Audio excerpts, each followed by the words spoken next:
Justice Yahya Afridi साहब ने पहले दिन हल्फ उठाते ही 3 खड़ाकेदार किस्म के अहकामात इशू कर दिए हैं, जिससे हुकूमत वक्त बिल्कुल शस्तर रह गई है और वो दांतों में उंगलियां दबा रही है। तो वो बिला मुख्तारिया गल वध गई जे, और गल वाकई वध गई। मन लगता है आपने आज के दिन की बहुत सारी सनसनीखेज सुप्रीम कोर्ट से chief justice of Pakistan justice Yahya Afridi से मुंसलिक खबरें, बहुत सारी बाज गश्तें हैं जिन्होंने हुकूमती ऐवानों को हिला के रख दिया, बुनियादों को हिला के रख दिया। और जितना बड़ा पंडोरा उन्होंने 26वीं आईनी तरमीम को पास करने के लिए खोला था, वो पंडोरा बॉक्स वहीं का वहीं रहकर मौलाना फजल रहमान हाथ कर गए। 3 बड़े फैसले जस्टिस याहिया अफरीदी के हैं जो आपको आज की वीडियो में बताऊंगा। वीडियो के साथ जुड़े रहिएगा, पूरी आखिर तक वीडियो देखिएगा, आपको पूरा सिनेरियो समझ में आ जाएगा।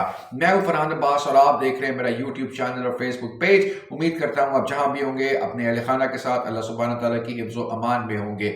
मेरे चैनल को सब्सक्राइब करना मत भूलिएगा प्लीज, यही वो सपोर्ट है जो आप मेरी कर सकते हैं। और बेल आइकन जरूर दबा लीजिएगा। वीडियो अच्छी लगे तो लाइक और शेयर भी जरूर कर लीजिएगा। नाज़रीन, हलफ उठाने के पहले दिन ही जस्टिस याहिया अफरीदी ने जो जुडिशल सुप्रीम काउंसिल थी, जिसमें चीफ जस्टिस ऑफ पाकिस्तान बैठते हैं, हेड करते हैं उसको, और सीनियर तरीन जज होते हैं, और तीसरा एक जज जो प्रैक्टिस एंड प्रोसीजर बिल के तहत हुकूमत पाकिस्तान ने इख्तियार चीफ जस्टिस को दे दिया था। तो चीफ जस्टिस अपनी मर्जी पसंद से तीसरे जज को अपॉइंट कर सकते हैं। काजी फाइज ईसा साहब के दौर में काजी फाइज ईसा साहब खुद थे, जस्टिस मंसूर अली शाह साहब थे, और तीसरे जज उन्होंने जस्टिस अमीरुद्दीन साहब को रखा था। इन्होंने आते के साथ ही याहिया अफरीदी साहब ने आते के साथ ही अमीनुद्दीन को उस बेंच से, उस कमेटी से निकाल दिया है और वापस मुनीब अख्तर साहब को ले आए हैं। अब मुनीब अख्तर साहब की वापसी का मतलब यह हुआ कि जस्टिस याहिया अफरीदी साहब ने जस्टिस मंसूर अली खान साहब की बात को रख लिया और अमीनुद्दीन को बाहर करके मुनीब अख्तर की वापसी आ गई। और यह हुकूमत के लिए बहुत बड़ा झटका लगा है, क्योंकि हुकूमत ये समझती थी कि मंसूर अली शाह साहब, मुनीब अख्तर के बाद याहिया अफरीदी साहब कम खतरनाक साबित हो सकते हैं। लेकिन जस्टिस याहिया अफरीदी ने इस बात का सबूत दे दिया कि वो हुकूमत के बिल्कुल किसी गलत गैर आईनी बात को नहीं मानेंगे। एक तो हुकूमत को यह झटका लग गया, दूसरा झटका हुकूमत को यह लगा है कि उन्होंने आते के साथ ही पीर वाले दिन 28 अक्टूबर को सुप्रीम कोर्ट का फुल कोर्ट रेफरेंस कॉल कर लिया है। सारे जज बैठेंगे, पुराने चट्टे बट्टे खुल जाने हैं।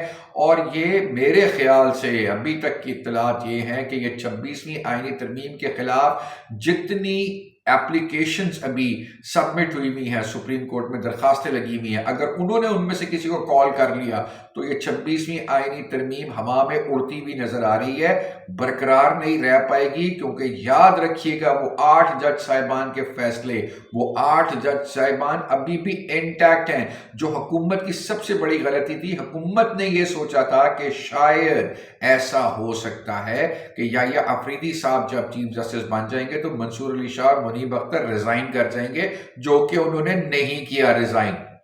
वो अभी भी उस बेंच में, उस सुप्रीम कोर्ट के चीफ वो जस्टिस हैं, वो वहां पर मौजूद हैं, उन्होंने रिजाइन नहीं किया। हुकूमत को ये भी एक झटका लगा है। तो फुल कोर्ट रेफरेंस सामने है, अगर आईनी तरमीम के खिलाफ दरखास्त मंजूर हो गई समाअत के लिए तो हुकूमत को लेने के देने पड़ सकते हैं। और तीसरी बात, जस्टिस याहिया अफरीदी साहब ने सबसे बेहतरीन काम ये किया है कि उन्होंने कहा है कि जितने कोर्ट रूम्स हैं सुप्रीम कोर्ट के, अब ये बहुत बड़ी बात है, जितने कोर्ट रूम हैं सुप्रीम कोर्ट के सब में कैमरास लगाएं, सबकी लाइव स्ट्रीमिंग होगी, लाइव स्ट्रीमिंग।